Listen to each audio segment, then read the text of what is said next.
السلام عليكم. النهاردة آخر فيديو هنتكلم فيه على الكورتيزون، وهنتكلم على الآثار الجانبية بتاعة الكورتيزون. أي حد بيسمع إن الدكتور كاتب له كورتيزون ويجي الصيدلي يقول له ده كورتيزون، يقول له لا لا لا أنا مش عايز كورتيزون. ليه؟ عشان الآثار الجانبية بتاعة الكورتيزون اللي هنتكلم عنها النهاردة. ولكن أنا عايز أوضح حاجتين. الآثار الجانبية اللي أنا هقولها دلوقتي بتحصل في حالتين. إيه هما الحالتين؟ اللي أنا آخد جرعة كبيرة، والجرعة الكبيرة دي اخدها لمدة طويلة. يعني في الحالتين دول لو انا عملت كده هتظهر الاثار الجانبية دول.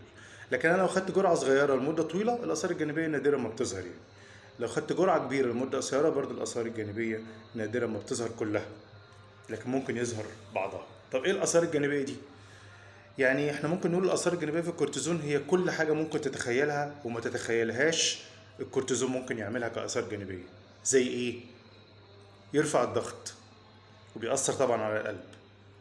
بيزود السكر، بيرفع السكر. تالت حاجة بيعمل مية في العين، بيزود ضغط العين ويعمل مية في العين، ويعمل عتامة في العين وبيضعف الرؤية جدا.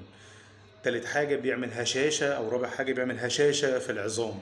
بالعكس ده كمان ممكن يعمل نخر في العظم. ممكن يعمل مشاكل في المعدة بتؤدي إلى قرحة في المعدة.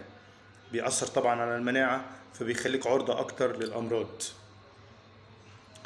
بيأثر على الجلد، فبيخلي الجلد رقيق، وبتظهر حبوب مخصوصة اسمها حبوب كورتيزونية. بيعمل قلق، بيخليك ما بتعرفش تنام كويس. بيفتح الشهية فبيخليك تتخن، بجانب انه بيحوش المية والاملاح تحت الجلد مع فتح الشهية، فيبان ان انت تخين، ولكن التخن بتاعه ده تخن مرضي مش تخن صحة.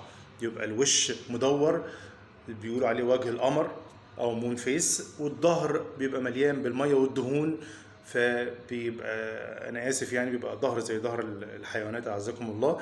فاللي عايز يتخن بياخد الكورتيزون عشان كده، ولكن المشكله انه بيعمل له كل الاثار الجانبيه اللي احنا بنتكلم عنها دي. فبالتالي ما ينفعش ان انا اخد الكورتيزون عشان اتخن بسبب الاثار الجانبيه اللي بتحصل، لان انا عشان اتخن لازم اخد جرعه كبيره من الكورتيزون وبرده لفتره كبيره. طب كل الاثار الجانبيه دي ايه اللي بيخليني اضطر اخد الكورتيزون؟ اللي بيخليني اضطر اخد الكورتيزون ارجع للفيديو اللي فات، الامراض المهمه جدا جدا اللي بيعالجها الكورتيزون، واللي من غيرها المريض ممكن يموت.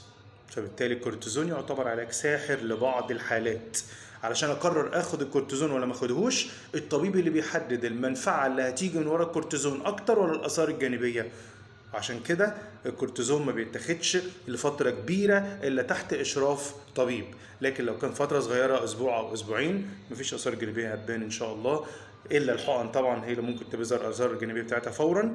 فبالتالي نخلي بالنا، وان شاء الله بالشفاء للجميع وربنا يستر علينا. السلام عليكم.